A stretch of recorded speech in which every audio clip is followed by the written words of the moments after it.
عباده الذين اصطفى الله. أعوذ بالله من الشيطان الرجيم. بسم الله الرحمن الرحيم. قل أعوذ برب الفلق من شر ما خلق ومن شر غاسق إذا وقب ومن شر النفاثات في العقد ومن شر حاسد إذا حسد. بسم الله الرحمن الرحيم.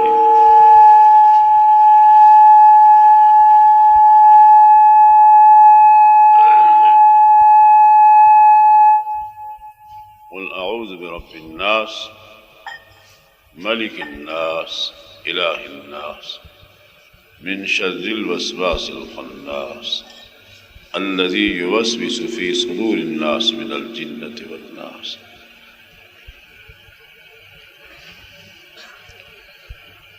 تقریباً 6-7 سال سے یہاں مدرسے میں قرآن کریم کا درس شروع ہے،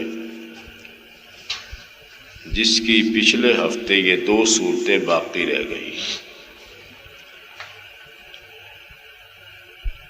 تو میں نے یہی سمجھا کہ چلو آپ حضرات کی مجلس میں ہی یہ آخری صورتوں کا بیان ہو جائے.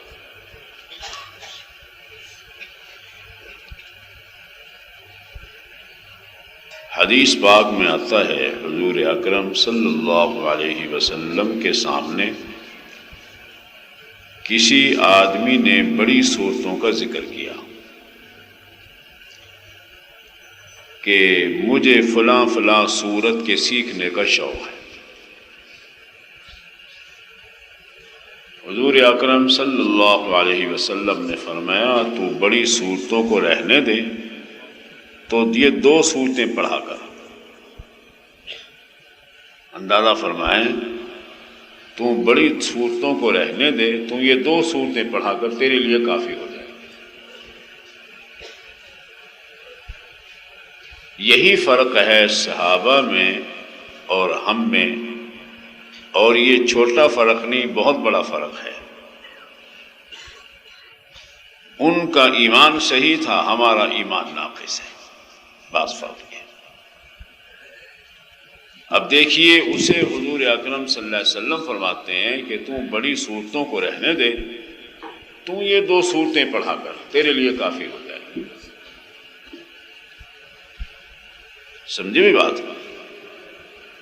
اور ان 2 صورتوں کا شان نزول مفسرین کرام نے لکھا کہ حضور اکرم صلی اللہ علیہ وسلم پہ سحر ہوا، جادو ہوا، جس پر اللہ پاک نے یہ 2 صورتیں اتاری.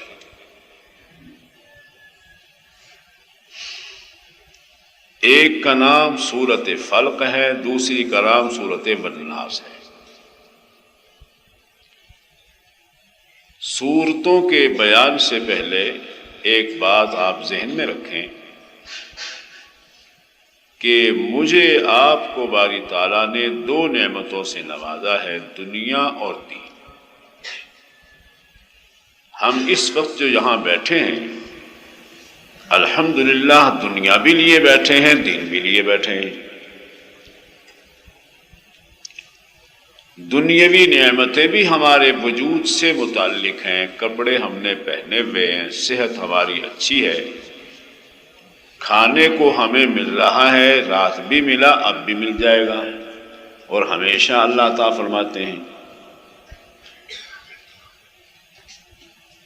اور اسی طرح میرے بھائی، ہمیں اللہ نے ایمان کی نعمت سے بھی نوازا، مسجد کی نعمت سے بھی نوازا. مسجد میں بیٹھے ہیں، اللہ کے گھر میں بیٹھے ہیں. تو 2 نعمتوں سے اللہ نے اپنی مخلوق کو نوازا، خاص کر کے ایمان والوں کو، دنیاوی نعمتوں سے اور دینی نعمت سے. دنیاوی نعمتوں کو کہا جاتا ہے نعمائے حسیہ، اور دین کی نعمت کو نعمائے معنویہ. اللہ کی وہ نعمتیں جو ہمیں آپ کو محسوس ہو رہی ہے. کھانے پینے کی نعمتیں ہیں، لباس کی نعمت ہے، رہائش کی نعمت ہے، یہ نعمہ کون سی؟ حسیہ ہے، محسوس ہو رہی ہے۔ ہم سارے ان نعمتوں کو اپنی آنکھوں سے دیکھ رہے ہیں، محسوس ہو رہی ہیں، یہ نعمہ حسیہ ہے۔ اور جو دین ہے وہ آدمی کے لیے اللہ کی نعمت معنوی ہے،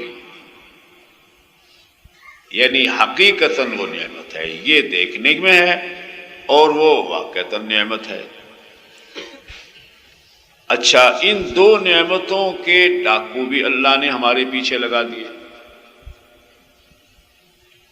نعمتیں عطا فرما کر ان کے چھیننے والے ڈاکو بھی ساتھ رکھ دیے، تاکہ تجھے اور مجھے ان نعمتوں کی حفاظت کی محنت کا ثواب ملتا رہے۔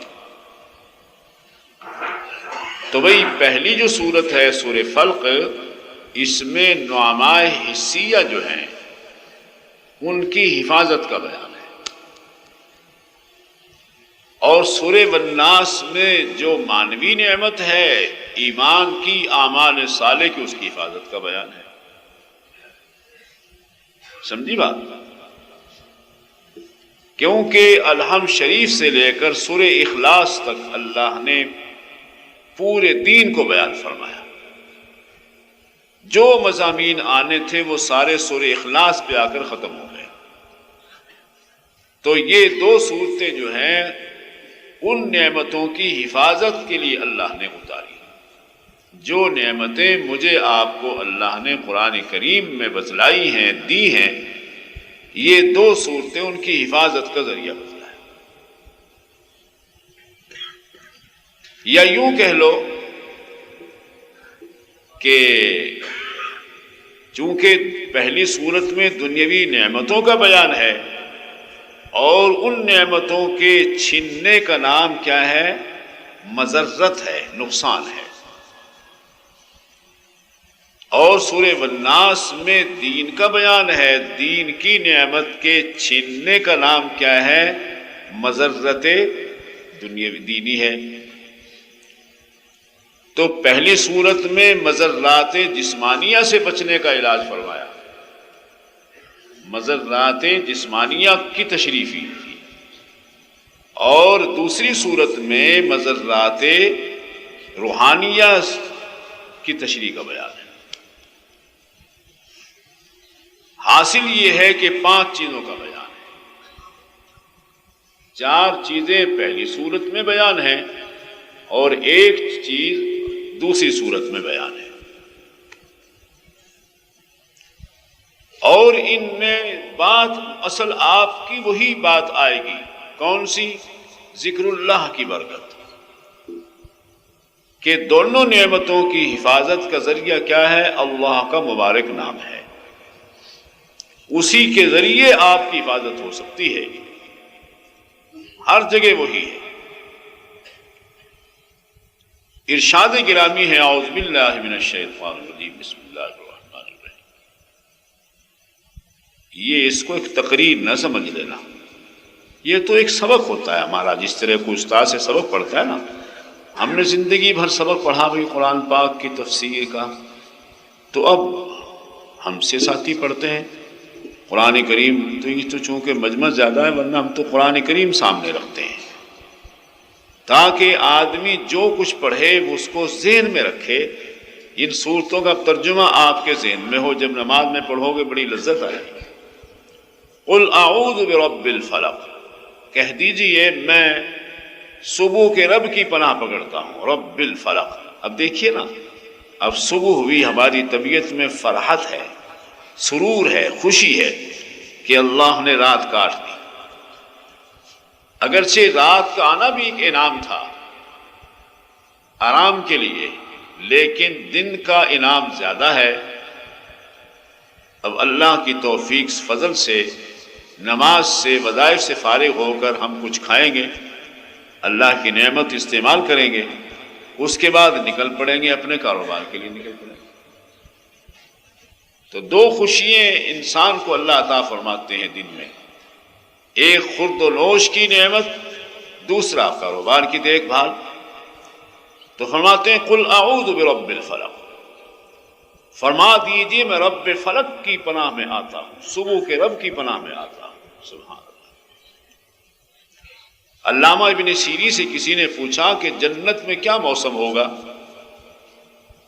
کیونکہ قرآن کریم نے کہا لا یرون فیہا شمسا ولا زمہریرا، جنت میں کوئی سورج نہیں ہوگا. جب سورج نہیں ہے یعنی دن نہیں ہوگا تو رات بھی نہیں ہوگی، ایک چیز کو بیان فرما دیا. ولا زمہریرا، وہاں سردی بھی نہیں ہوگی، جب سردی نہیں ہے تو گرمی بھی نہیں ہوگی. یعنی جنت میں نہ سردی ہے، نہ گرمی ہے، نہ رات ہے، نہ دن ہے. تو ابن سیری سے کسی نے پوچھا پھر حضرت کیا ہوگا؟ پھر فرمایا جنت کا موسم فجر کی نماز کا ٹائم ہوگا. اب جیسے اب کیفیت ہے نا، جنت کا یہ موسم ہوگا. تو اس لیے اللہ نے رب الفلق فرمایا، رب فلق کی قسم ہے، صبح کرنے والے کی قسم ہے، صبح کرنے والے کی پناہ میں آتا ہوں.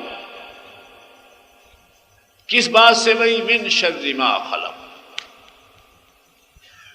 اللہ نے جو مخلوق میں شر رکھا ہے اس شر سے اللہ کی پناہ پکڑتا ہوں. تو بھائی یہ اللہ کی اپنی حکمتیں ہیں. من چلا اور اپنی عقل پہ چلنے والا تو یوں کہے گا کہ اللہ پناہ پکڑنے کا حکم فرما رہے ہیں تو اللہ شر پیدا ہی نہ کرتے. نہیں، اگر شر پیدا نہ کرتے تو پھر تجھے ثواب کیسے ملتا مانگنے کا؟ اب شر کی تشریح دیکھیں. دنیا میں اللہ کے فرشتے شر سے محفوظ ہیں، اللہ کے پاک پیغمبر شر سے محفوظ ہیں. اسی طرح جتنا کوئی اللہ کا پیارا ہے اتنا ہی شر سے محفوظ ہے. وگرنہ انسان بھی شر و خیر کا مجموعہ ہے، جن بھی شر و خیر کے مجموعہ ہیں، حیوانات بھی شر و خیر کے مجموعہ ہیں. پچھلے سال کی مجھے پرانی باتیں بھی اپنی یاد رہتی ہیں. پچھلے سال میں نے آپ کو 4 باتیں بتلائی تھی، 4 عناصر، کہ انسان کی پیدائش میں 4 چیزوں کا دخل ہے. تو بھئی ان 4 چیزوں میں خیر بھی ہے، اللہ نے شر بھی رکھا. یہ ہمارے آپ کے وجود کا ذریعہ ہے. 4 چیزیں خیر ہے اور انہی 4 چیزوں میں اللہ نے شر بھی رکھا. تو حیوانات میں اللہ نے خیر بھی رکھا ہے، شر بھی. جنگل کے درندے پھاڑنے والے ہیں، ان میں شر غالب کیا. کیڑے مکوڑوں میں شر غالب کیا. اور انسان میں دونوں چیزیں برابر کی رکھ دی. اب یہ چاہے تو اپنے شر کو مغلوب کر کے خیر اپنے میں غالب کر دے. جنات میں اللہ نے شر زیادہ رکھا ہے، اس لیے آگے ان کے شر کو بیان فرمائیں گے دوسری صورت میں. تو بہرحال سب سے پہلے جو دنیا میں انسان کو اللہ سے پناہ پکڑنی ہے وہ مخلوق کے شر سے، من شر ما خلق. حدیث میں آتا ہے حضور اکرم صلی اللہ علیہ وسلم فرماتے ہیں جب کسی بستی میں داخل ہو تو اس بستی کی خیر اللہ سے مانگو اور اپنی خیر اس بستی کے لیے مانگو. یا اللہ اس بستی والوں کی خیر سے مجھے فائدہ پہنچا اور میرے خیر سے ان کو فائدہ پہنچا. بستی والوں کے شر سے مجھے بچا، میرے شر سے ان کو. کبھی آپ نے یہ دعا مانگی بھائی؟ کسی سے آپ کی دشمنی ہو جائے، ایمانداری سے بتلائیں، مخالفت ہو گئی، یہ کبھی دعا مانگی ہے؟ ایمان کی دعا یہ ہے یا اللہ میرے شر سے اسے بچا، اس کے شر سے مجھے بچا. کیوں بھائی؟ پھر دیکھو اللہ پاک آپ کے دل سے بغض نکال دیں گے اس کا. جیسے تو اس میں شر سمجھتا اپنے اندر شر سمجھنا کہ یا اللہ میرے شر سے اسے بچا، اس کے شر سے مجھے بچا. چنانچہ بعض دعاؤں میں رات دن کا بھی تذکرہ آتا ہے. یا اللہ رات کی خیر سے مجھے فائدہ پہنچا اور رات کے شر سے مجھے محفوظ کر. دن کے خیر سے مجھے فائدہ پہنچا، دن کے شر سے مجھے محفوظ رکھ. اسی طرح بیوی کے بارے میں تذکرہ آتا ہے، یا اللہ یہ جو مجھے بیوی عطا کی ہے اس کی خیر سے مجھے مستفید فرما، اس کے شر سے مجھے بچا. اور میرے خیر سے اس کو فائدہ پہنچا، میرے شر سے اس کو محفوظ کر۔ تو بھئی یہ دعائیں کہاں جاتی، یہ ثواب کہاں سے آپ کو حاصل ہوتا اگر باری تعالیٰ مخلوق میں شر نہ رکھتے تو؟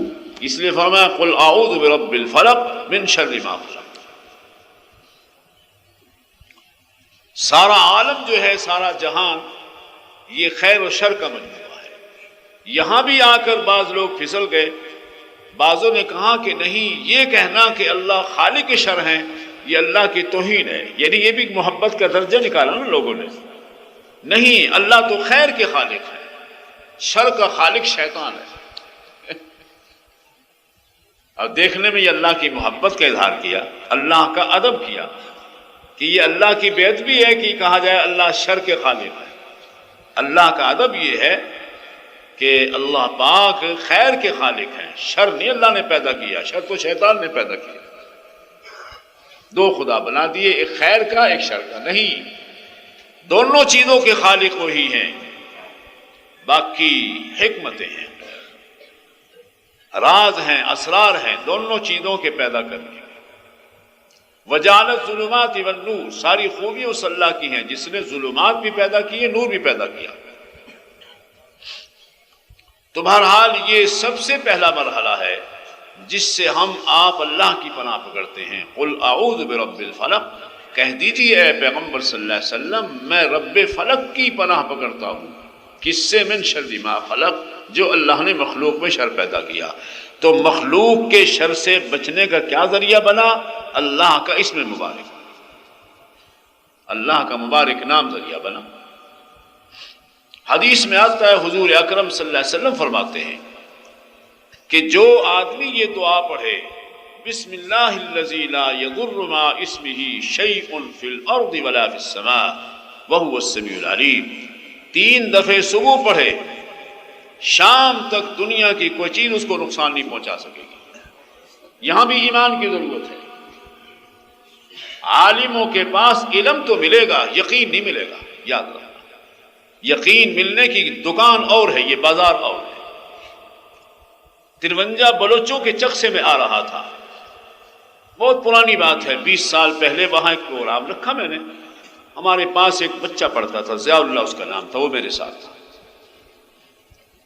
اب یہ بزرگان دین کی صحبت کی برکت سے عادت بنی ہوئی تھی، اب بھی آپ بھی عادت کو پکائیں، اپنے بچوں کو میں نے گھر سمجھا رکھا ہے۔ دیکھیے حادثہ جب آئے گا تو ہو سکتا ہے اللہ کا نام بھول جائے، کہ جب بھی سوئچ بجلی جلاؤ یا بند کرو تو سوئچ کو حرکت دو، بسم اللہ پڑھو، ہو سکتا ہے اس میں کرنٹ ہو، اللہ حفاظت فرما دیں گے۔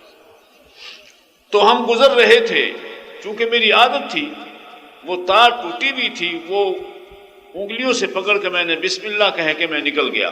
ایک آدمی نے پیچھے سے آواز دیو مولوی مرد ہے تار کرنٹ ہے ساڑی مجھ مر گئی ہے، تو مجھے تو اس نے کچھ نہیں کہا۔ اگرچہ میں نے قصدن نہیں کیا، اپنی عادت پوری کی بسم اللہ کی، لیکن اللہ نے اس کے شر سے محفوظ فرمایا۔ یہ میرے ساتھ واقع ہے۔ اور حضور پاک فرماتے ہیں سمیع صبح سے لے کر شام تک دنیا کی کوئی، یہی تو دعا پڑھی تھی حضرت خالد نے۔ بھئی صحابہ کی زندگی ہمارے آپ کے لیے آنکھوں کا نور ہے، تاریخ بھی صحابہ کی ایمان کی جز ہے، لیکن باتیں بھی تو اپنانی چاہیے نا صحابہ کی۔ کسی کافر بوڑھے یہودی نے آ کر کہا کہ میں نے سنا ہے کہ تم ہم پہ حملہ کر رہے ہو، اور تم جہاں حملہ کرتے ہو فتح کر لیتے ہو، تیرے سامنے زہر پیتا ہوں میں۔ حضرت نے فرمایا بڑے میاں تو نہ پی، مجھے دے۔ چنانچہ حدیث میں آتا ہے حضرت خالد بن ولید رضی اللہ تعالیٰ عنہ نے یہی دعا پڑھ کے وہ زہر کی شیشی پی لی ساری کی ساری۔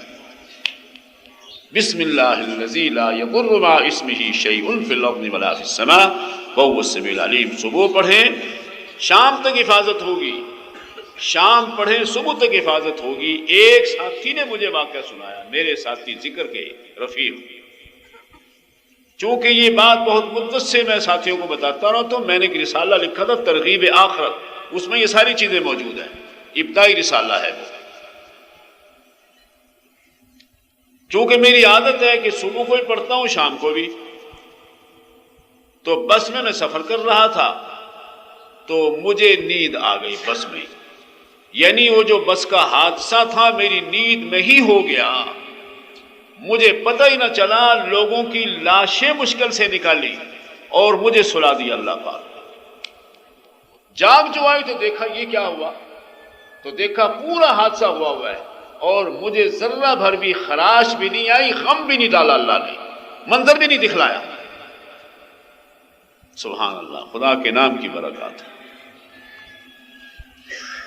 تو بھئی یہ ہے قل اعوذ برب الفلق من شر ما خلق۔ محدثین نے واقعہ لکھا کہ راوی نے جب یہ حدیث بیان کی، اس راوی بزرگ کو فالج پڑ گیا۔ دیکھیے نا، تقدیر تو بہرحال غالب آئے گی نا۔ حضور اکرم صلی اللہ علیہ وسلم نے فرمایا کہ زمین و آسمان کے بنانے سے ہی پہلے جو حادثہ انسان پہ لکھا ہے وہ آ کے رہے گا، وہ اپنی جگہ بات ہے، لیکن تم علاج کرو۔ اس محدث کو فالج پڑ گیا جس محدث نے یہ حدیث بیان کی۔ تو دوسرے راوی جو سننے والے تھے انہوں نے یہ سوچا بھی یہ ہمارے سامنے تو حدیث بیان کرتا ہے غیب بیمار کرسی کی، زبان سے تو کچھ نہیں کہا، گھور کے دیکھنے لگے بھئی یہ کیا ہے۔ وہ سمجھ گئے، کہنے لگا بھائی تو اس لیے گھور رہا ہوگا نا کہ بھئی میں نے تو یہ حدیث بیان کی تو مجھے فالج کیوں پڑا بھائی، کہ اللہ کی تقدیر نے غالب آنا تھا، مجھے آج صبح کو یہ دعا پڑھنی یاد نہیں رہی، یہ میرا ایمان تھا، اگر میں پڑھتا مجھ پر کبھی فالج نہ پڑتا۔ روکو، اللہ کی طرف سے آنے والے حادثوں کو روکو، لیکن کچھ ایمان کی بھی ضرورت ہے، ایمان کی بھی ضرورت ہے۔ بسم اللہ کے موضوع پر کراچی کے بہت بڑے عالم نے رسالہ لکھا، بہت پرانی بات ہے، بسم اللہ کے فضائل۔ اس میں واقعہ لکھا کہ ایک عورت کو عادت تھی، جو کام بھی کرتی بسم اللہ، جو کام بھی کرتی بسم اللہ۔ تو پرانے زمانے میں مٹی کے برتن ہوتے تھے، چاٹیے بھی کہتے ہیں، ہمارے یہاں تو گلنیاں کہتے ہیں، کسی میں سیویاں ڈال دی، کسی میں آٹا ڈال دیا، کسی میں چاول ڈال دیے، یوں لائن لگا کر، عجیب سادگی کا زمانہ تھا۔ تو برتن کھلا تھا، کہیں کسی بلہے سے سانپ نکلا اور اس میں آ کر داخل ہو گیا، آٹے والی گلنی میں۔ وہ گھر کی عورت کہیں نکلی بھی تھی، تو بچی نے تلاش کی اپنی ماں، کہیں اماں جو ہے کہیں ہاتھ نہ ڈال دے اس میں، بھاگی بھاگی گئی امی کو بتانے کے لیے۔ وہ کسی اور گھر میں ہوتے ہوئے گھر آ گئی، بچی اپنی ماں کو تلاش کرتی رہی، اس نے آ کر اسی کھلے برتن میں آٹا نکالنے کے لیے، جو چیز بھی تھی نکالنے کے لیے ہاتھ ڈالا، چونکہ عادت بسم اللہ کی تھی، بسم اللہ پڑھ کے ہاتھ ڈالا تو اندر سے بجائے سانپ کے سونے کا کنگن نکلا۔ وہ جب بچی آئی، بھائی امی امی اس میں تو سانپ ہونا ہے، سانپ نہیں، اس میں تو سونے کا کنگن نکلا۔ اللہ نے اس جانور کو، اس موذی جانور کو ایک بہت بڑی قیمتی دھات سے تبدیل کر دیا، کس کی برکت سے؟ بسم اللہ کی برکت سے۔ عادت ڈالیے، ہمارے مرشد رحمت اللہ علیہ کی خدمت میں کسی، یہ چیزیں تربیت کی ہیں، تربیت کا یہی معنی ہے، آہستہ آہستہ کسی بزرگ کے لڑ لگو گے، آہستہ آہستہ تربیت ہوتی چلی جائے گی۔ اگر جی گھر کے جو ہے نا برکت نہیں ہے گھر میں، فرمایا ایک بات سمجھا دو بیوی کو، بیوی کو ایک بات سمجھا دو کہ جب بھی کوئی کام کرنے لگے بسم اللہ یہ کہہ لیا کرے بس۔ اما عائشہ رضی اللہ تعالی عنہا فرماتی ہیں کہ میرے گھر جو تھے کتنی مدت تک چلتے رہے، یہ بھی حدیث کا واقعہ ہے، قصہ کہانی نہیں ہے۔ میں نے غلطی یہ کی کہ اس کا میں نے وزن کر لیا یا ماپ لیا، بس برکت ختم ہو گئی۔ کہتے ہیں برتن کو ڈھاکے رکھو، برتن کو کھول کے نہ دیکھو، پیسے خرچ کرتے رہو، پیسوں کو گنو نہ، برکت اندر پیدا ہوتی رہے گی، کیونکہ یہ چیزیں پردے کی ہوتی ہے۔ اللہ نے اپنا نظام پردے میں بنا رکھا ہے. تو فرمایا بیوی کو بسم اللہ سمجھا دو، انشاءاللہ گھر میں برکت محسوس ہوگی. تو بھئی یہ ہے قل اعوذ برب الفلق من شر ما خلق. فرما دیجئے کہ میں رب فلق صبح کے رب کی پناہ پکڑتا ہوں. کس سے؟ من شر ما خلق، اس شر سے جو اللہ نے پیدا کیا. یہ ایک بات ہوگی. دوسرا فرمایا ومن شر غاسق اذا وقب، اور رب فلق صبح کے رب کی پناہ پکڑتا ہوں. کس سے؟ اندھیرے سے، جب کہ اندھیرا چھا جاتا ہے. اب آپ یہ کہیں کہ اللہ نے اندھیرا بنایا کیوں؟ قرآن نے تو پہلے اندھیرے کو بیان کیا. وجعل الظلمات والنور، نور کو بعد میں بیان کیا، اندھیرے کو پہلے بیان کیا. یہاں بھی وہی بات ہے. اور کچھ فوائد بھی رکھے ہیں باری تعالیٰ نے اندھیرے میں. بہرحال اندھیرے میں چونکہ شر زیادہ ہوتا ہے، شر، اب یہ من شر ما خلق میں تو عام بات فرما دی نا، اب آپ اس کی شاخیں بیان فرما رہے ہیں. یاد رکھنا یہ من شر ما خلق کی یہ شاخیں ہیں آگے جو آ رہی ہیں. ان میں سے ایک یہ ہے کہ من شر غاسق اذا وقب. فرمایا میں اللہ کی پناہ پکڑتا ہوں، صبح کے رب کی پناہ پکڑتا ہوں اندھیرے سے جب چھا جائے. جنات کا اکثر سلسلہ جو ہے شرارت کا اندھیرے میں ہوتا ہے. یاد رکھنا جس مکان میں آدمی روشنی جلائے رکھے وہاں جنات کا قبضہ نہیں ہوگا. بند کر دے، روشنی ختم ہو جائے تو وہی ڈیرا ڈال لیں گے شیاطین. شیخوں کا ایک مکان تھا راجے والی محلے میں، چنیوٹ کی بات ہے یہ. تو وہ کئی کاروبار کے سلسلے میں کئی تھے، بڑی مدت مکان بند رہا، جنوں نے اس پہ قبضہ کر لیا. اب وہ استاد جی کے پاس آئے کہ بچے بھیجو قرآن پاک ختم کرے. تو طلبہ قرآن پڑھ رہے تھے، سب کی جوتیاں اٹھا کر لے گئے، جوتیاں غائب ہو گئی سب.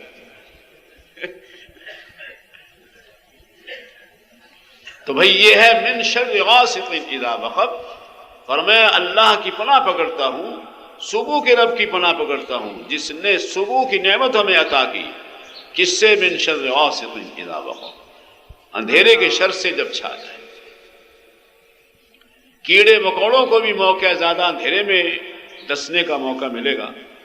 روشنی ہوگی تو آدمی دیکھ سکتا ہے، اسے مار بھی سکتا ہے، اس کی ایذا سے، اس کے شر سے بچ بھی سکتا ہے. تو بہرحال یہ دوسری یہ نقصان کی چیز بیان فرمائے. تیسرے نمبر پہ فرماتے ہیں ومن شر النفاثات فی العقد. وہ جو مقصد تھا آپ صلی اللہ علیہ وسلم پر ایک یہودی کی بیٹیوں نے جادو کیا تھا، سحر کیا تھا، ان کی طرف اشارہ کیا.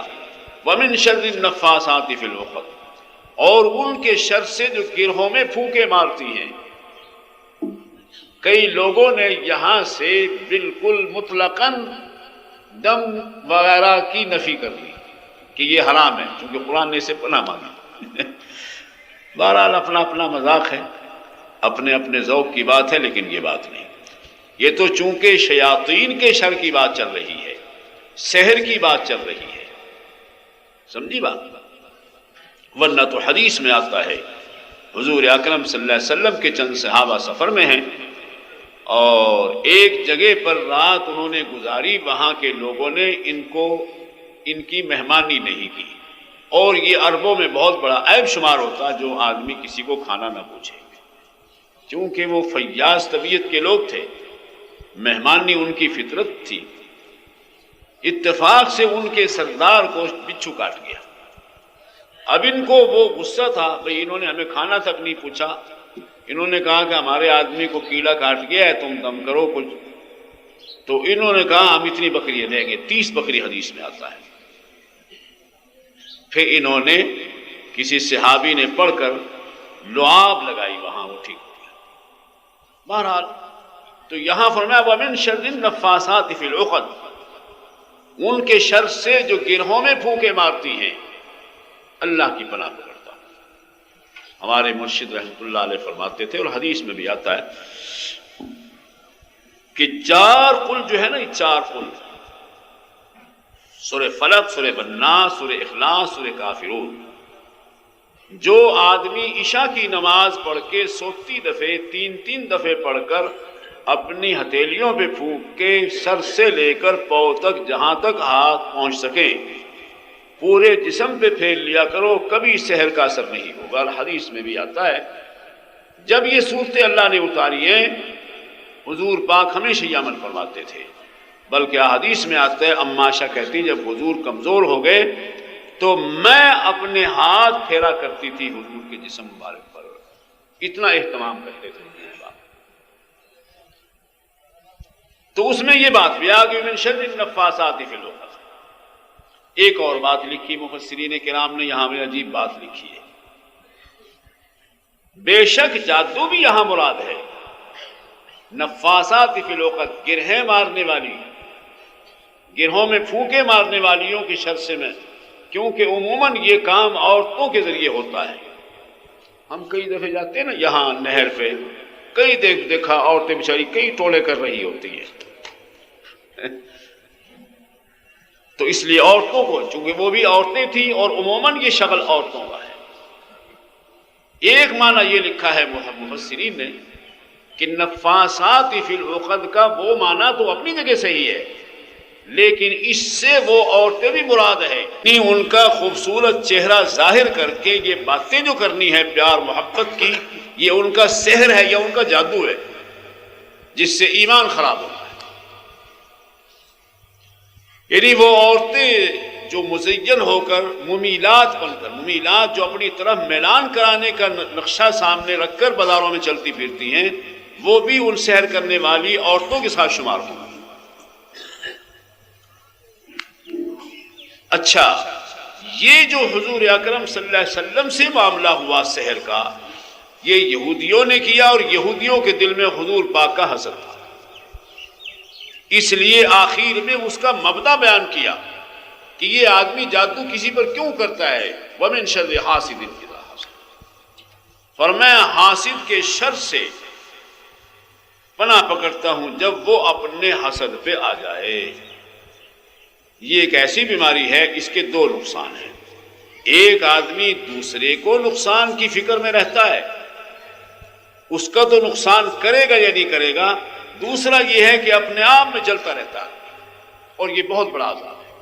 آخرت میں عذاب ہو نہ ہو، یہی بڑا عذاب ہوگا، دل میں جلے گا۔ آدمی دوسرے کو اچھا حال دیکھ کر، حسد کا معنی ہے کسی کی اچھی حالت کو دیکھ کر دل میں جلن پیدا ہو، دل میں اس کی طرف سے غصہ پیدا ہو۔ اللہ معاف فرمائے بھائی۔ اور یہ ایسی بیماری ہے، اس سے بہت کم لوگ محفوظ ہوتے ہیں۔ کسی کا اچھا حال دیکھا، بزرگان دین تو خوش ہوتے ہیں، اللہ اس کی آخرت بھی اچھی کرے اور زیادہ اچھا کرے۔ بعض روایتوں میں آتا ہے، حضرت امام غزالی نے کچھ روایات نقل کی کہ دنیا میں شیطان نے چند جھنڈے گاڑے ہیں، کچھ جھنڈے تاجروں کے دلوں پہ گاڑے اور کچھ جھنڈے صاحب علم کے والوں لوگوں کے دلوں پہ گاڑے۔ تاجروں کے دلوں پہ جھنڈا گاڑ دیا شیطان نے خیانت کا، دھوکے بازی کا، دوسرے سے دھوکہ کرنا، خیانت کرنا، اور صاحب علم لوگوں کے دلوں پر شیطان نے حسد کا جھنڈا گاڑ دیا۔ تو جب صاحب علم نہیں بچے ہوئے تو ہم کیسے بچے ہوئے بھائی؟ ایک ہے رشک، جس کو غبطہ کہتے ہیں، حدیث میں آتا ہے، اور ایک حسد ہے۔ غبطہ یہ ہے کہ اچھا کسی کا حال دیکھ کر آدمی کو شوق پیدا ہو کہ مجھے بھی یہ نعمت اللہ عطا فرما دے، یہ غبطہ ہے، یہ جائز ہے، درست ہے، اس میں کوئی حرج کی بات نہیں۔ اور حسد یہ ہے کہ دوسرے کے اچھے حال کو دیکھ کر آدمی میں جلن پیدا ہو گئی۔ یہ اخلاق رذیلہ میں سے ایک رذیلہ عادت قرآن کریم نے بیان کی، جو حضور اکرم صلی اللہ علیہ وسلم سے یہود کو پیدا ہوئی تھی۔ کیوں ہوئی کہ بھئی اللہ کے آخری نبی تو ہم میں آنے تھے، یہ قریشیوں میں کیسے پیدا ہو گئے؟ تو عموماً جو دنیا میں جھگڑے پڑتے ہیں اس کے دو سبب بنتے ہیں، یا تو دولت سبب بنتی ہے یا حسد سبب بنتا ہے۔ اور بلکہ کتابوں میں تو لکھا ہے کہ زمین و آسمان میں سب سے پہلے گناہ ہوا ہی حسد کا ہے۔ آسمانوں میں شیطان نے حسد کیا آدم علیہ السلام پر، اور زمین میں قابیل نے حسد کیا اپنے بھائی حابیل پر۔ یہ جو دنیا میں قتل ہوئے ہیں ان سب کی بنیاد حسد ہے کہ اس بھائی کی دعا قبول ہو گئی، قربانی قبول ہو گئی، میری کیوں قبول نہیں ہوئی؟ تو گویا کہ دنیا میں گناہ کی ابتدا حسد سے ہوئی۔ یہ حسد ایسی ملعون چیز ہے کہ دنیا میں گناہوں کی ابتدا حسد نے شروع کی۔ تو بھئی یہ اہل اللہ کی لین میں اس کا علاج ہے۔ اصل تو علاج مستقل صحبت ہے کہ کسی ایسے آدمی کی صحبت میں آ جائے کہ جس سے یہ بیماریاں ایسے پگھلتی ہیں جیسے آگ کے سامنے گھی پگھلے یا سورج کی تپش دھوپ میں برف پگھلے، اس طرح پگھلتی ہیں، ایک دن کا کام نہیں ہے۔ یاد رکھنا، یہ جو اتنی مدت لگتی ہے، ذکر اذکار میں اتنی مدت نہیں لگتی، وہ تو تھوڑے سے عرصے میں بھی طے کرا دیتے ہیں۔ اصل یہی اخلاق رذیلہ جو ہے یہ صحبت سے جاتی ہے اور آہستہ آہستہ جاتی ہے۔ البتہ چھوٹا سا ایک علاج بھی لکھا کتابوں میں، عارضی سا علاج کہ یہ آدمی کا حسد ابھرتا ہوا، حسد کی آگ جو ہے وہ ٹھنڈی ہو جائے، وہ یہ ہے کہ آدمی اس شخص کی تعریف کرے، دل تو نہیں کرے گا لیکن تعریف کرے۔ دوسرا یہ ہے کہ اس کی خدمت میں ہدیہ پیش کرے، اس کی خدمت کرے، تحفہ دے۔ تحادہ تحابہ، ایک دوسرے کو ہدیہ دو، آپس میں محبت پیدا ہوگی۔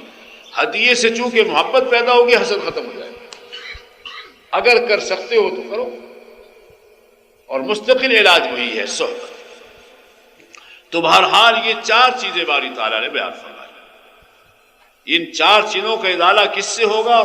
رب فلق سے ہوگا۔ جو رب ہیں، اللہ تربیت کرنے والے ہیں، وہ مخلوق کے شر سے بھی مجھے آپ کو بچائیں گے، اندھیرے کے شر سے بھی بچائیں گے، اور سحر جادو وغیرہ کے شر سے بھی بچائیں گے، اور حاسد کے حسد کے شر سے بھی محفوظ فرمائیں گے۔ وہ اپنی لین پہ لگا رہے گا، آپ کو خیال بھی نہیں ہوگا، آپ کے علم میں بھی نہیں ہوگی بات، اللہ آپ کی حفاظت فرماتے رہیں گے۔ وہ کرتا ہے، دنیا میں بہت ہے حسد جو ہے نا، دنیا میں ساری دنیا اس سے بھری ہوئی ہے بس۔ اور شیخ سعدی فرماتے ہیں حاسد کی سزا آخرت میں ہو نہ ہو، دنیا میں یہی سزا اس کے لیے کافی ہے کہ اپنے حسد کی آگ میں خود جلتا رہے۔ اور اخروی نقصان یہ ہے، حدیث میں حضور اکرم صلی اللہ علیہ وسلم فرماتے ہیں کہ حسد سے ایسے اعمال جلتے ہیں جیسے آگ سے لکڑی جلتی ہے، کچھ کر بھی نہیں رہا اور نیکیاں کم ہوتی جا رہی ہیں۔ اب اس سے بڑا کیا نقصان ہے؟ ایک حدیث میں ہے حسد اور بغض دونوں کو بیان فرمایا کہ حسد اور بغض جو ہے یہ حالقہ ہے، حالقہ، حلق کہتے ہیں سر کے بال کو ملانا۔ فرمایا لا یحلق الشعر ولکن یحلق الدین والاسلام، فرمایا یہ حلق بالوں کا حلق نہیں کرتی یہ بیماریاں، بلکہ یہ دین کا حلق کرتی، دین کو مول کے رکھ دیتی، دین و ایمان کو گھن لگ جاتا ہے حسد اور بغض سے ہوئی وجہ۔ تو بھئی یہ ہے سورہ فلق کا مضمون، نماز میں پڑھیں تو اس چیز کا خیال رکھیں۔ تو انشاءاللہ اللہ کے فضل سے، اللہ کی رحمت سے وہ جو رات کا معمول ہے وہ بھی بنائیں، اور نمازوں کے اندر یہ توجہ سے پڑھو گے، بہت سے شر سے اللہ آپ کی حفاظت فرما دے گا۔ اس کے بعد ارشاد فرمایا بسم اللہ الرحمن الرحیم قل اعوذ برب الناس ملک الناس الہ الناس۔ عجیب اللہ کی کلام کے راز ہیں کہ پہلی سورت میں 4 شر بیان کیے اور اپنا نام ایک ہی دفعہ بیان کیا، قل اعوذ برب الفلق بس۔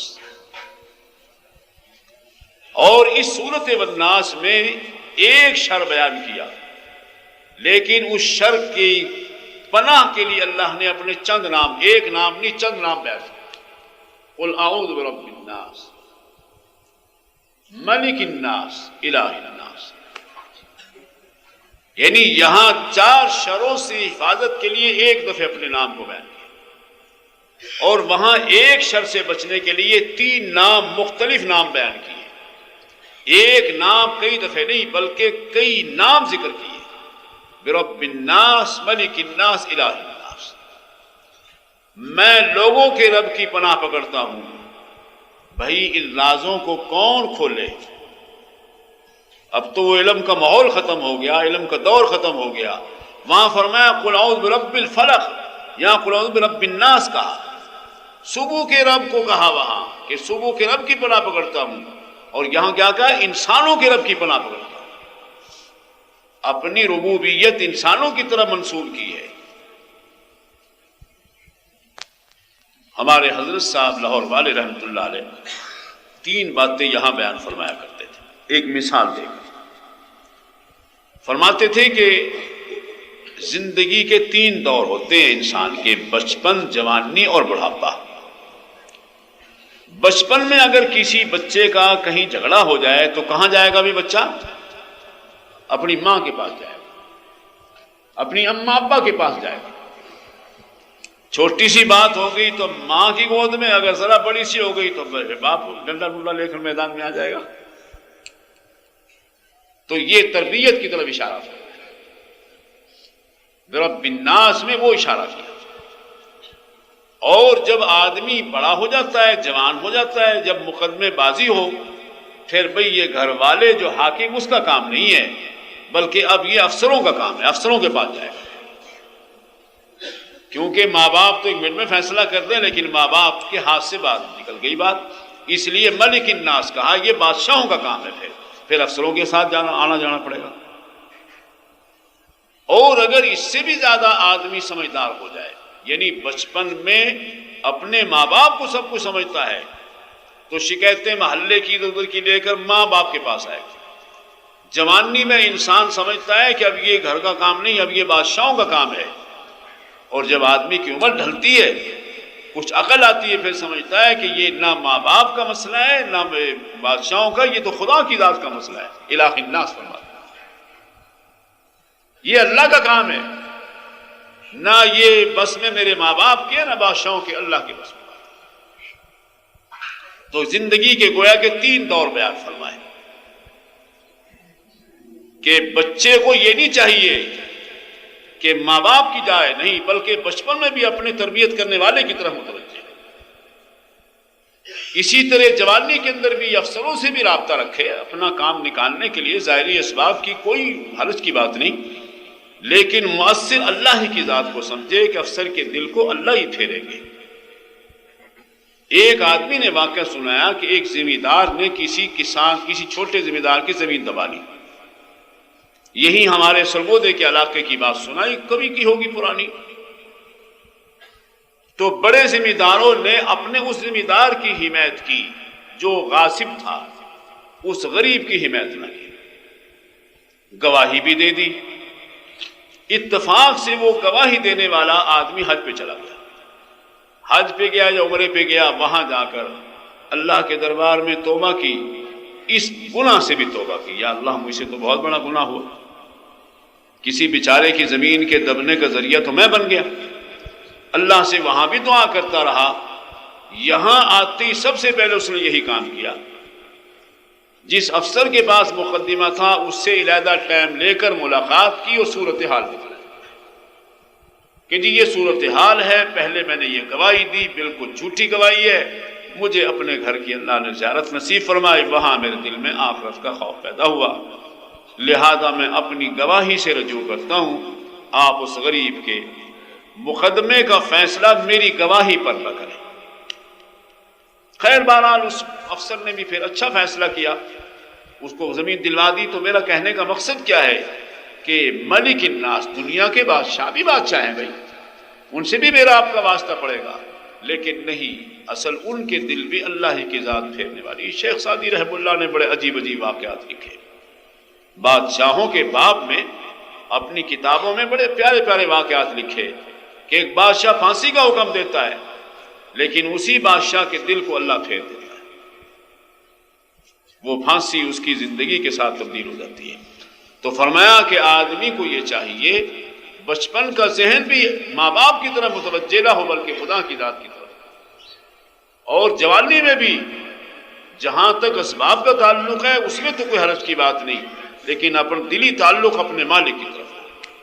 اور الہ الناس تو بھلا اللہ ہی کی ذات ہے ہی، وہ تو دنیا میں کوئی ہے ہی نہیں، اس لیے اللہ نے اپنی 3 صفات کو بیان فرمایا، کیونکہ معاملہ بہت سیریس تھا، خطرناک بیماری تھی، خطرناک مرحلہ آ رہا تھا، اس لیے اللہ نے اپنے 3 ناموں کو مبارک بنا کر مبارک ناموں کو بیان کیا۔ کس بات سے بچنے کے لیے؟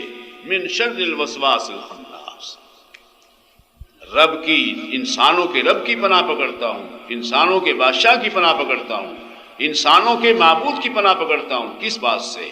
من شر الوسواس الخناس، شیطان خناس جو وساوس ڈال کر چھپ جانے والا ہے، اس کے شر سے، اس کے خیالات سے۔ وساوس شیاطینی جو ہے، وساوس شیاطین کا شر ہے یہاں جو اس صورت میں اللہ نے بیان کیا۔ وہ کن میں سے ہیں؟ یوسوس فی الذی یوسوس فی صدور الناس من الجنۃ والناس، وہ جو لوگوں کے دلوں میں ڈالتے ہیں، وہ کچھ انسانوں میں سے بھی ہوتے ہیں، کچھ جنوں میں سے بھی ہوتے ہیں۔ لوگوں کے ایمان کو خراب کرنے والے انسان بھی ہوتے ہیں، شیاطین بھی ہوتے ہیں۔ جن تو خیالات ڈالیں گے نا، تو انسان تو خیال نہیں ڈالے گا، انسان تو بات کہے گا، کی لوڑ ہے بھائی؟ اس لیے یہ چونکہ اہم بات تھی، اس لیے اللہ پاک نے اپنے 3 مبارک نام بیان فرمائے کہ اللہ کے مبارک ناموں کی برکت سے کیا ہے؟ شیاطین کے وساوس سے انسان بچ جائے۔ تو حاصل کیا نکلا کہ دنیا اور آخرت، دین اور دنیا کی جتنی بھی کیا ہیں مصیبتیں اور پریشانیاں ہیں، سب کا علاج کس میں ہے؟ خدا کی ذات کے نام میں۔ یہی آپ کا مقصد ہے، یہی آپ کی لین ہے۔ حضرت نانوتوی رحمۃ اللہ علیہ کی تفسیر کے حوالے کی، یعنی بیان کے حوالے سے کئی مفسرین نے یہ واقعہ نقل کیا۔ حضرت نانوتوی رحمۃ اللہ نے کسی جگہ ان 2 صورتوں پر واضح فرمایا، وہ اتنا پیارا علمی واضح ہے، حضرت مولانا عثمانی نے اپنی تفسیر اسی بات پر ختم کہ میں اپنا کچھ نہیں لکھتا، میں حضرت نانوتوی رحمۃ اللہ علیہ کی وہ تقریر میں نقل کرتا ہوں جو انتہائی دقیق اور علمی تقریر ہے، وہی نقل کر دی پوری کی پوری۔ ایک اور عالم کی میں نے ایک تفسیر پڑھی، انہوں نے بھی حضرت کے حوالے سے پوری وہی تقریر نقل کر دی، جس کا حاصل یہ ہے، میں عرض کرتا ہوں کہ یہ 2 صورتوں کے مضمون کی مثال ہے ایک کھیتی۔ ذمہ دار جو ہے کہ بجائی کرتا ہے، کھیتی بیچتا ہے، کوئی فصل بیچتا ہے، یہ اس کی مثال ہے۔ اچھا، ذمہ دار کے لیے اس فصل کے سلسلے میں کئی شر ہیں، ایک شر باہر کا ہے، ایک زمین کے اندر کا شر ہوتا ہے۔ باہر کا تو شر ہوا بھائی، گرمی پڑ گئی، اولے پڑ گئے ہیں جی، گرم ہوا چلی، بعض فصلیں ایسی ہیں بجلی کی چمک جو ہے اس سے بیج ختم ہو جاتا ہے۔ اندازہ فرمائیے کہ بجلی کی چمک گئی جناب، فصل خالی ختم ہو گئی۔ اسی طرح باہر کے جانوروں کا بھی خطرہ ہوتا ہے، پالا پڑے اس کے لیے وہ سائے بناتے ہیں، سمجھی بات، سایوں کا انتظام کرتے ہیں۔ اسی طرح جانور فصل کو خراب نہ کر جائے اس کے لیے باڑے لگاتے ہیں، دیواریں بناتے ہیں۔ یہ ملتان سائڈ پہ چلے جائیں، اکثر باغوں کے ارد گرد دیواریں بنا رکھی لوگوں نے کہ بھی جب یہ باغ ہوتے ہیں آموں کے تو لوگ توڑ توڑ کے لے جائیں، تو پھر مالک تو پھر فائدہ حاصل کر گیا۔ تو یہ کئی شر ہے جو اس زمین، اس فصل کے لیے ہوتے ہیں۔ تو سورہ فلق کا مضمون جو ہے اس کھیتی کے ظاہری شروں سے بچنے کا نمونہ ہے، سمجھی بات؟ سورہ فلق میں جو اللہ نے مضمون بیان کیا ہے اس کی حضرت فرماتے ہیں ایسے جیسے کھیتی کی ظاہری جو یہ شر آتے ہیں کہ بھی پالا پڑ گیا، پالے نے فصل کو ختم کر دیا، یا لو چلی، لو نے فصل کو ختم کر دیا، یا بجلی کی چمک پڑی اس سے فصل ختم ہو گئی، یا یہ ہے کہ جانوروں نے منہ مار کے فصلیں روڑ ڈالی اور خراب کر دی۔ مجھے یاد ہے ایک جگہ ہم پڑھا کرتے تھے، ٹڈیوں کا ایک سیلاب آیا زبردست، جہاں جہاں جناب ٹڈیاں گزر گئی، فصلوں کو ایسے کر گئی جیسے انسان کے سر کے بال مڑ جاتے ہیں۔ اب زمیندار بیچارے پریشان، اب کیا کریں ان کا؟ تو یہ کھیتی جو ہے سورہ فلق میں دنیاوی جو میری آپ کی ترقی ہیں، دنیاوی اللہ نے نعمتیں دے رکھی، یہ ایک کھیتی ہے جو مجھے اللہ نے آپ کو عطا فرما رکھی، اس کے یہ فتنے ہیں۔ من شر ما خلق ومن شر غاسق اذا وقب ومن شر النفاثات فی العقد ومن شر حاسد اذا حسد۔ حضرت فرماتے ہیں کہ یہ سورہ فلق کا مضمون، سورہ فلق میں کون سا مضمون ہے؟ جیسے کہ کھیتی کے ظاہری فتنے کھیتی کے لیے ہوتے ہیں، اس کی مثال ہوا ہے۔ آگے فرماتے ہیں کہ سورہ والناس کا مضمون جو ہے وہ اس طرح ہے جس طرح کیا بیج ڈالا زمیندار نے، یہ تو فصل اگنے کے بعد کے فتنے ہیں نا، اندر سے کیڑا پیدا ہوتا ہے جو بیج کا مغز ہی کھا جاتا ہے، وہ زمین کا فتنہ ہے۔ یعنی شیاطین کے وساوس کی مثال زمین کے کیڑے کی ہے۔ تو فرماتے ہیں کہ وہاں اب سوائے اللہ کی ذات کے، اگرچہ دیکھو اب اللہ نے اس کے اسباب پیدا فرما دیے، سپرے ہے، یہ دوائی ہے، وہ دوائی ہے، زمین کے کیڑوں کو بھی مار ڈالتی ہے، وہ سب کچھ قدرت سے ہے، اللہ کی طرف سے۔ جس زمانے میں حضرت نے یہ تقریر فرمائی اس زمانے میں یہ چیزیں نہیں ہوں گی، تو فرماتے ہیں چونکہ یہ زیادہ خطرناک دشمن ہے، زمین کا جو اندر کا کیڑا ہے جو اس کے مغز کو کھا جائے وہ زیادہ خطرے کی بات ہے، اس لیے اللہ نے اپنی 3 صفات کو بیان کر کے شیاطین کے وساوس سے پناہ پکڑنے کا حکم دیا۔ اگر یہ لگ گیا تو سب کچھ بھسم کر کے رکھ دے گا، یار نمازیں یہ خراب کرے گا تمہاری، دین تمہارا یہ خراب۔ دیکھیے آج اتنے فتنے ہمارے ملک میں اٹھے ہوئے ہیں، دین کے خلاف، قرآن و سنت کے خلاف، حضور اکرم صلی اللہ علیہ وسلم کی عظمت کے خلاف۔ مسلمان ہو کر ایسے ایسے بکواس اخباروں میں کرتا ہے، میں کہتا ہوں وہ زندہ کیسے ہے اپنے آپ کو کلمہ گو کہلواتے ہیں اور باتیں وہ کرے گا جو یہود و نصارہ کو بھی شرما دے۔ تو یہ شیاطین کے وساوس ہیں، الذی یوسوس فی صدور الناس من الجنۃ والناس، وہ شیاطین جو انسانوں میں سے بھی ہے جنوں میں سے بھی ہے، انسانوں کے دلوں میں خیالات ڈالتے ہیں۔ الہام کی خیالات کی 4 قسمیں ہیں۔ یہاں ایک چھوٹی سی نئی بات عرض کرتا ہوں مضمون سے ہٹ کر۔ آدمی کے دل میں 2 قسم کا خیال آتا ہے، کبھی نیکی کا کبھی برائی کا، یہ تو ہر آدمی کو پتا اس چیز کا۔ نیکی کے خیال پھر 2 قسم کے ہیں، ایک فرشتوں کی طرف سے ہوتا ہے، ایک اللہ کی طرف سے ہوتا ہے۔ فرشتے خیال ڈالیں گے، اس کو کیا کہتے ہیں؟ الہام ملکی کہتے ہیں، وہ رہنمائی کریں گے۔ اور ایک اللہ کی طرف سے ہے، اس کو کہتے ہیں القاء رحمانی۔ اگر تیرا میرا عشق اللہ کی ذات کے ساتھ ہو گیا، ادھر سے پھر تیری میری بڑی رہبری ہوتی رہے گی۔ وہی رات والا میرا مضمون یاد رکھے، محبت والا اپنے محبت والے کو کبھی نہیں بھلایا کرتا، قدم قدم پہ اللہ کی طرف سے رہبری انسان کی ہوتی رہے گی۔ اور یہ زمین و آسمان کی دنیا کی چیزیں اب تو چونکہ وہ معیار نہیں رہا، وہ بات نہیں رہی، اس لیے یہ چیزیں پیدا نہیں ہوتی، وگرنہ تو تاریخیں بھری پڑی ہیں۔ خلیفہ ہارون رشید کا نو عمر بچہ جنگل میں فوت ہوتا ہے، کتابوں میں لکھا ہے۔ ایک تاجر اس کا یعنی اس سے انس پیدا ہو گیا، عقیدت مند ہو گیا۔ اس وقت اسے پتا چلا یہ خلیفہ ہارون رشید کا بیٹا ہے، کہتا ہے کہ بچہ میں تجھے اپنے ساتھ لے چلتا ہوں۔ فرمایا نہیں، زمین نے مجھ سے یہ بات کہی ہے کہ تو چونکہ آخری وقت میں بھی میرے پاس رہا، لہذا اپنی قبر بھی میرے پاس بنوا، لہذا میں نے زمین کی بات کو قبول کر لیا ہے، میری قبر یہی بنے گی جہاں میں لیٹا ہوا ہوں۔ اب زمین بات کر رہی ہے صلی اللہ علیہ وسلم، زمین نے مجھ سے درخواست کی ہے کہ اپنی قبر، تیری قبر یہی ہونی چاہیے چونکہ تیرے بیماری کے ایام میرے پاس گزرے۔ تو القاء رحمانی اس میں یہ فرق ہے کہ اللہ کی طرف سے جو القاء ہوگا وہ آدمی مجبور ہوتا ہے اس کام کے کرنے پر، یاد رکھنا، توفیق خداوندی اس کے ساتھ شامل حال ہو جاتی ہے۔ فرشتوں کا جو خیال ہے اس میں کبھی عمل کرتا ہے کبھی نہیں کرتا، یہ فرق ہے۔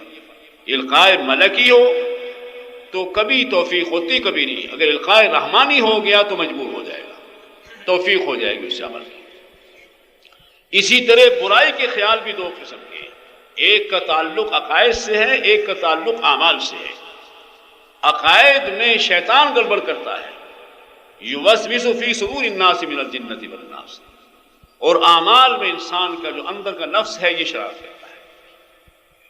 یہ القاء نفسی ہو گیا اور ایک القاء شیطانی ہو گیا، سمجھی بات؟